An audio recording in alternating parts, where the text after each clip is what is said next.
December the 19th, 2004, a famous banker, Yerzhan Tatishev, died while hunting. In the vehicle, he was accompanied by his bodyguard, Sergei Kozlykin, captain of the Ministry of Internal Affairs of the Republic of Kazakhstan and graduate of the FSB Academy of the Russian Federation, as well as his close friend, a famous businessman, Muratkhan Tokmadi. The other two bodyguards, Akhmetullah and Kalin, followed them in the second vehicle. On the eve of that fateful day, Yerzhan had called Muratkhan several times, insisting he went hunting with him. Initially, Muratkhan had refused due to bad weather. The wet snow that fell on that day would cover animal tracks, yet Yerzhan had managed to convince Muratkhan to go. They left early in the morning and started chasing the wolves in the vicinity of the Otar railway station. During the first follow-up interrogation, Kozlykin will confirm. We were going pretty fast. The SUV bumped hard along the rough road 2-3 times. I heard a shot from the left side. The car began stopping. I turned back and saw Murathan. I can't say for sure where the weapon was exactly. At that moment, Murathan was sitting down. Later on, Kozlykin will alter his testimony. In the meantime, the SUV comes to a halt, and they realize that Yerzhan has just died from the buckshot that hit him in the head from behind.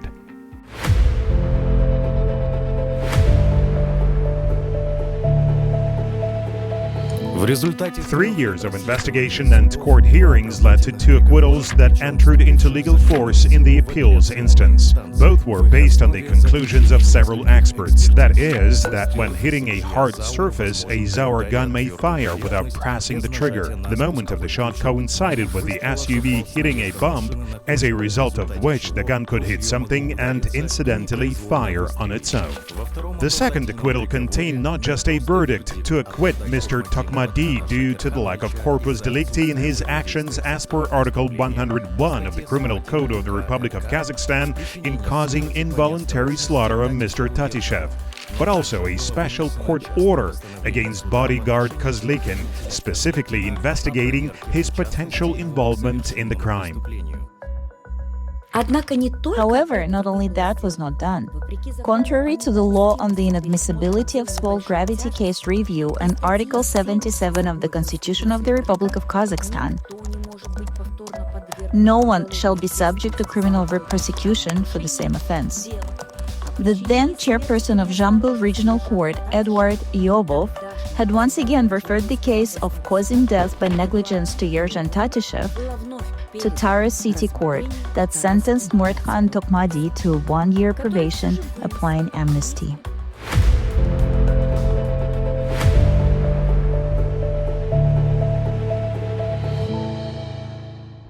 Прошло 13 years have passed since that time.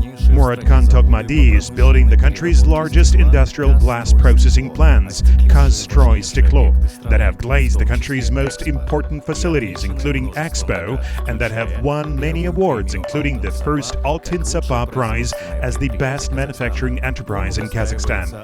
He is awarded orders and medals by presidential decrees.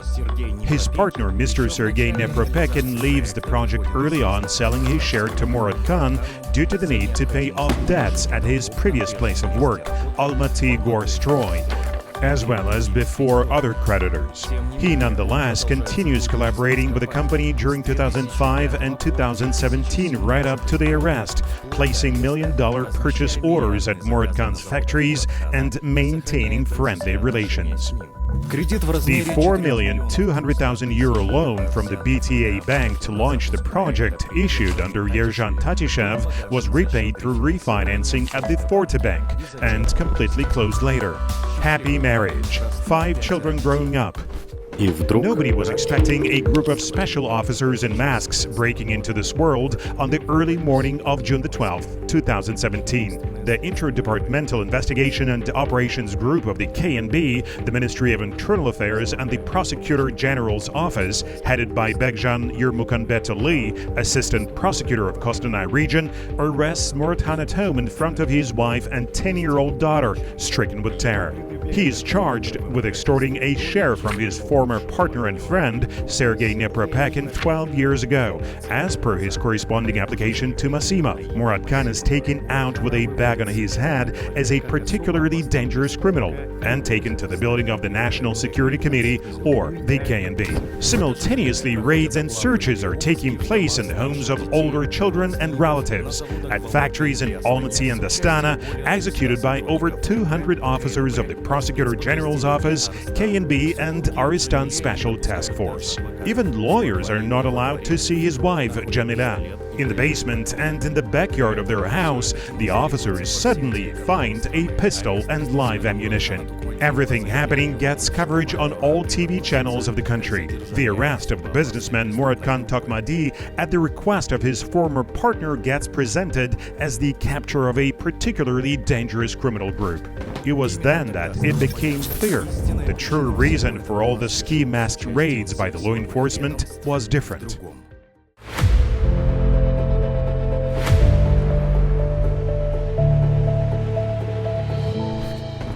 By that time, the political situation in the country was such that the entire opposition and any disagreement with the rule of President Nazarbayev were suppressed, with a well-known businessman and former Minister of Energy Mukhtar Ablyazov remaining the only unbroken and strongest opponent. He owned many assets in Kazakhstan and was considered one of the most influential and reputable businessmen in the country. Yet, after establishing the opposition party, Democratic Choice of Kazakhstan, and direct criticism of Nazarbayev's regime, he was arrested, tortured, and convicted, then pardoned and left for Moscow.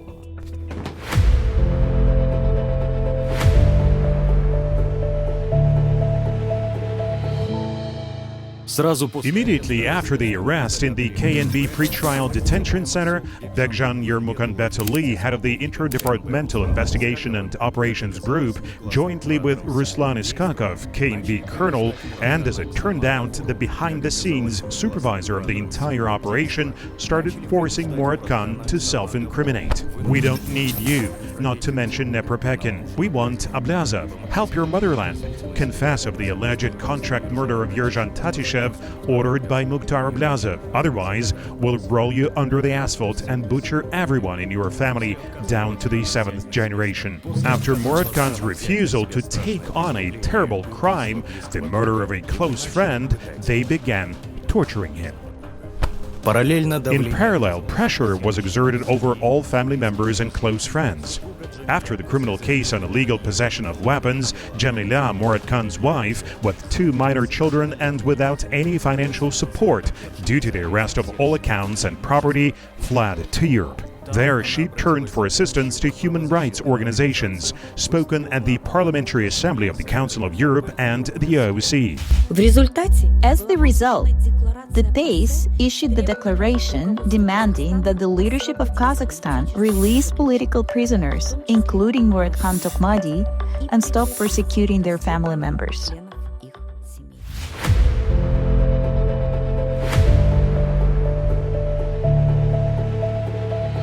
By that time, it became clear to the entire world. Muratkhan's arrest was yet another attempt to extradite Mukhtar Ablyazov to his homeland. After starting the struggle for her husband, 2 more criminal cases were opened against Jamila for illegal border crossing and perjury. Allegedly, everything that she had stated about Murathan's torture in the KNB pretrial detention center was a lie, because he had simply fallen off the horizontal bar while exercising. Muratkhan, who had been left without a single lawyer by that time, since they were all removed from the case, receives a message from Iskakov. Jamila has left you. She will be extradited, convicted under 3 articles, and imprisoned for 15 years. Your children will go to an orphanage. He shows Muratkhan videos and photos of his wife and children abroad as an evidence of spying on them. Of course, after the threat against his family and several months of torture, Muratkhan finally signs the procedural agreement on cooperation, subject to the cessation of the persecution against them. Subject to the cessation of persecution against the family. Immediately after that, orders are issued to terminate criminal cases against Jamila.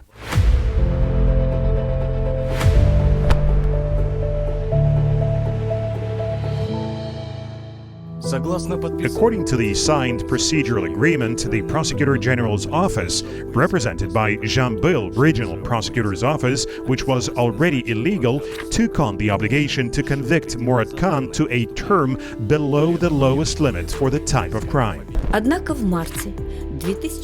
However, in March 2018, Jambul Regional Court sentenced Muratkhan to 10.5-year imprisonment, cumulatively under the alleged extortion case and contract murder case. That meant that the court openly went for formal forgery and, violating the signed procedural agreement, convicted him to a term exceeding the one promised, since, as per Article 96, Part 2, Clause G, the lowest limit for that crime was only 10 years of imprisonment.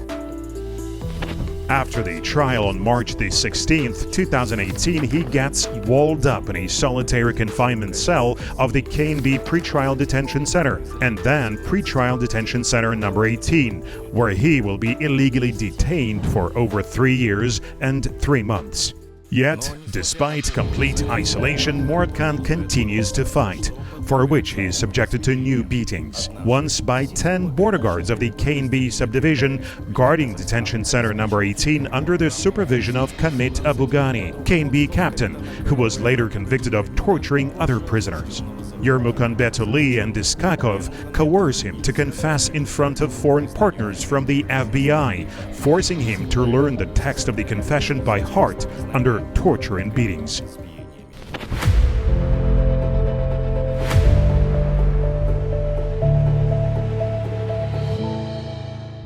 After that, obviously the orchestrators and executors of the operation clearly see it that there is not a single objective evidence of Muratkhan's guilt in contract murder except for a confession knocked out under torture. Even the assessment by the US experts initiated by Yerkin Tatishev was carried out with gross violations.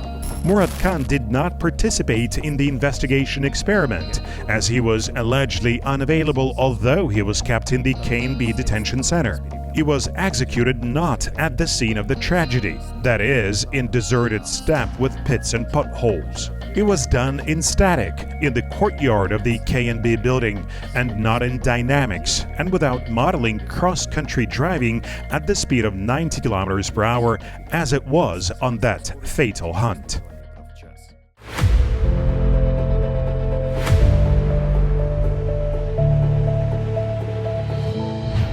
In November 2018, the same Jambul court sentenced Mukhtar Ablazov as the alleged customer of Yerjan Tatishev's murder to life imprisonment. To help the Kazakh authorities extradite Ablazov, Yerkin Tatishev files a complaint in France against Ablazov based on the fabricated evidence, accusing him of the alleged serious criminal offense. However, the court in France rejects Tatishev's complaint and remains adamant in its conclusion. The persecution of Ablazov by the Kazakh authorities is politically motivated.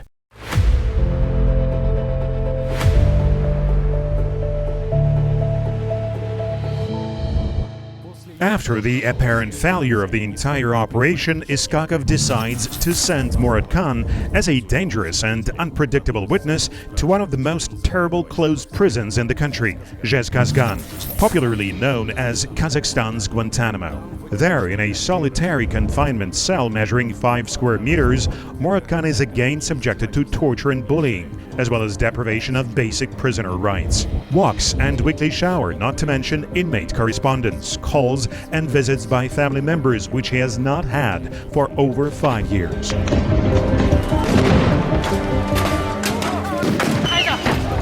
It was only after the events of the Bloody January in 2022, when Karim Masimov and Ruslan Iskakov were arrested and convicted of high treason as the main organizers of the events, that the lawyer was allowed to see Murathan and get access to the case file, as well as Murathan's wife was allowed to visit him in prison for the first time in many years.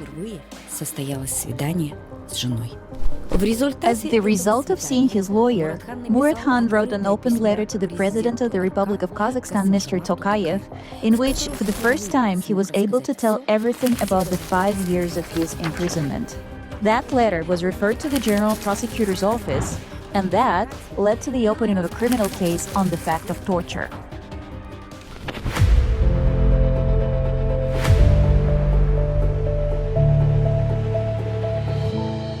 In June 2022, the Anti-Corruption Service of the Republic of Kazakhstan registers a criminal case on the fact of torture of Muratkhan Tokmadi by the staff of the National Security Committee and Institution number 62 of Zhezkazgan city. However, the case gets closed due to the lack of corpus delicti, then resumed, then closed again, and later once again initiated by the General Prosecutor's Office, and then closed again, despite the conclusions of an independent forensic medical examination that directly confirmed the presence of rib fractures as a result of punches with a blunt instrument. And likewise, despite the testimony of a witness, Bakijan Dusupov, one of the members of the Interdepartmental Investigation and Operations Group, who, on the order of Iskakov, secretly filmed all the tortures of Muratkhan and then, after trying to publish them, was arrested and served prison time for disclosing state secrets.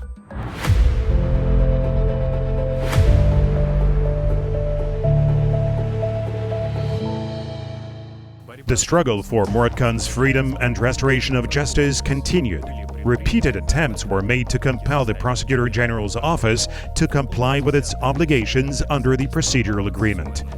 Eventually, after 4 letters from Muratkhan Tokmadi to the President of the Republic of Kazakhstan and numerous complaints, only in April 2021, at the request of the Prosecutor General's office, the term of 10.5 years was reduced by only 6 months.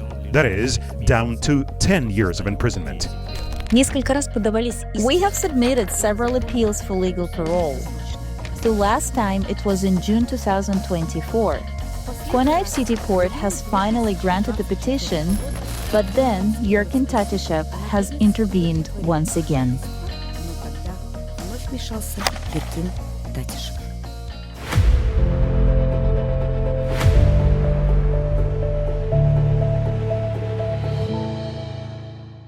Konaev City Court not only accepted the Tatishev's complaint, despite the fact that it was filed after the decision on parole entered into legal force, that was confirmed by the fact that they immediately withdrew it, but referred the case for appeal, thereby questioning its own court ruling.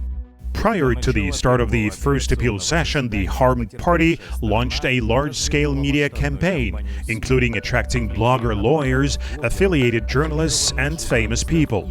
Yurkin Tatishev even turned to the president and held a press conference right on the eve of the appeal session with the participation of the same U.S. expert, Louis Freeh, the former FBI director who has previously conducted the unlawful investigation experiment without the engagement of the main person involved, Muratkhan Tokmadi. Tokmadi's parole appeal was delayed several times and included several sessions broadly covered by domestic media. As the result, Konaev Regional Court denied Muratkhan a legal parole due to the phone allegedly found on him the day before. In reality, there was no legitimate investigation or even video evidence associated with that. Nevertheless, Muratkhan Tokmadi was not only once again deprived of the right to legal parole, but also placed in the strict regime barracks, zeroing the degree of behavior that made it impossible for him to apply for another parole for at least a year.